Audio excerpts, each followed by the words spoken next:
Hello friend, তোমরা সব কেমন আছো? আশা করি তোমরা সবাই খুব ভালো আছো। আমরাও খুব ভালো আছি। আজকে আমরা বিকাল বেরিয়ে পড়েছি। কোথায় যাচ্ছি সমস্ত কিছু তোমাদের সাথে সব কিছু শেয়ার করব। তার জন্য তোমাদেরকে প্রথম থেকে শেষ পর্যন্ত পুরো ভিডিওটা দেখতে হবে। আর ভিডিওটা যদি ভালো লেগে থাকে তাহলে অবশ্যই আমাদের চ্যানেলটিকে একটু সাবস্ক্রাইব করে দেবে আর লাইক অবশ্যই করে দেবে। তা তোমরা দেখতেই পাচ্ছ যে আজকে ভিডিওটা একটু অন্য রকমের। আমি বাবা বাড়ি এসেছি। তা বাবা বাড়িতে এসে তোমরা দেখতে পাচ্ছ এটা হচ্ছে বাবা বাড়ির গ্রামের দিকে। তোমরা বুঝতেই পারছো যে চারদিকে মানে দুই পাশে সবুজ ধান ক্ষেত, মানে প্রাকৃতিক পুরো পরিবেশ, মানে এরকম পরিবেশ খুবই ভালো লাগে। তা এত গরম, তা ভাবছিলাম চলো আমরা বিকালের দিকে একটু সবাই মিলে ঘুরতে যাই। এদিকে ধান লাগিয়েছে, তোমরা দেখতেই পাচ্ছ, বুঝতে পারছো। আর আমরা বিকালে একটু বেরিয়ে পড়েছিলাম। কোথায় যাচ্ছি সেটা তোমাদেরকে দেখাবো, এখন বলবো না, তোমরা সেটা নিজের চোখেই দেখবে।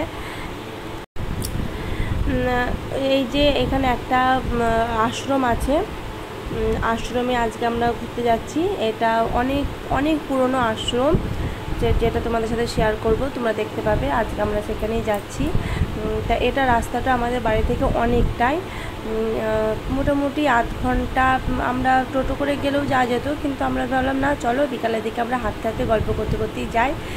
আর এই যে আশ্রমে এটা নতুন করেছে। এটা আমি এর আগের বছর যখন এসেছিলাম, এখানে একটা মেলা হয়, মাঘ মাসে মেলা হয়, তখন এসেছিলাম, তখন ওটা হয় না। আর আমরা গল্প করতে করতে ঘুরতে অনেকটাই চলে এসেছি। তোমাদের ওইদিকে আমরা ঢুকে গেছি। এটা যেটা বলছিলাম, এটা একটা আশ্রম, এটা অনেক পুরনো আশ্রম, সেটা এখন ভেঙে এখন নতুনভাবে করেছে। এটা অনেক পুরনো আশ্রম, বাবাদের মুখে, মাদের মুখে, জেঠু দাদু সবারই মুখে শোনা। এখানে আগে মুনি ঋষিরা তপস্যা করতেন। আজকে তোমাদের সাথে সেটাই শেয়ার করব। দেখো, গল্প করতে করতে আমরা চলে এসেছি আশ্রমের ভেতরে। তোমাদেরকে পুরো ভিডিওটাই দেখাচ্ছি। এখানে রাধাকৃষ্ণ মন্দির আছে, আর এখানে একটা সত্যপাড়া শিব ঠাকুর আছে, তোমরা দেখতে পাচ্ছ। এখানে শিবলিঙ্গ আছে একটা। আর এটা আগে একটা এর পাশে একটা গোয়া ছিল। গোয়ার ভেতরে আগে ঋষিরা, মানে মুনি ঋষিরা ভেতরে তপস্যা করতেন। একটা সাধু ছিল এখানে, খুবই মানে ভালো। সেই সাধুটা এখন আর নেই, তার মূর্তিটা এখানে প্রতিষ্ঠিত করেছেন। এই তোমরা দেখতে পাচ্ছ, এটা সেই মূর্তি। এই সাধুটাই আগে তপস্যা করতেন এখানে। গোয়ার মানে মাটির তলে একটা সুড়ঙ্গ ছিল, সেই সুড়ঙ্গ ভেতরে তপস্যা করতেন। আমারই সেটা শোনার কথা, আমি অবশ্য ঠিক মোটামুটি জানি না, যেটুকুনি শুনেছি সেটুকুনি তোমাদেরকে বলছি। আর এখানে তোমাদেরকে এর আগেই বললাম যে এখানে মেলা হয়, এটা মাঘ মাসে মাঘী পূর্ণিমাতে মেলা হয়।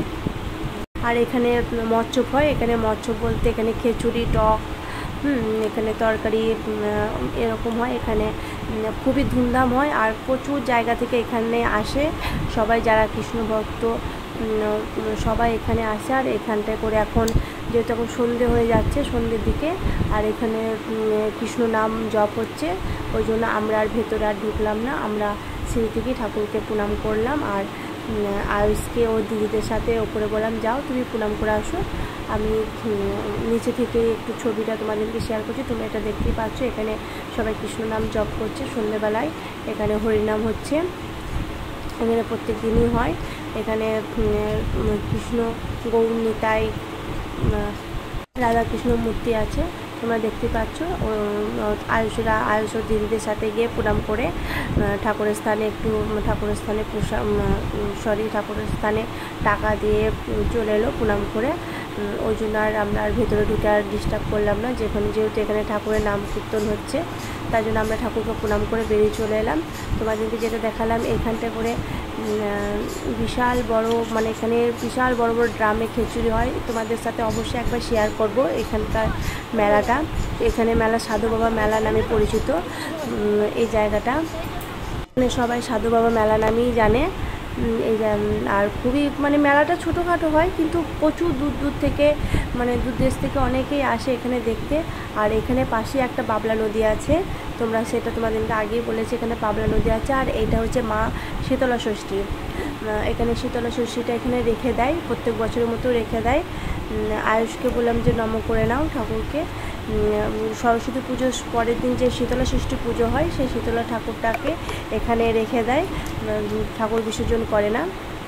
আর আমাদের ঠাকুর এখানে পুরোটা দর্শন করা হয়ে গেছে। এবার আমরা বাড়ি থেকে রওনা দেব। তোমাদের যদি ভিডিওটা ভালো লেগে থাকে তাহলে অবশ্যই আমাদের চ্যানেলটিকে একটু লাইক সাবস্ক্রাইব অবশ্যই করবে।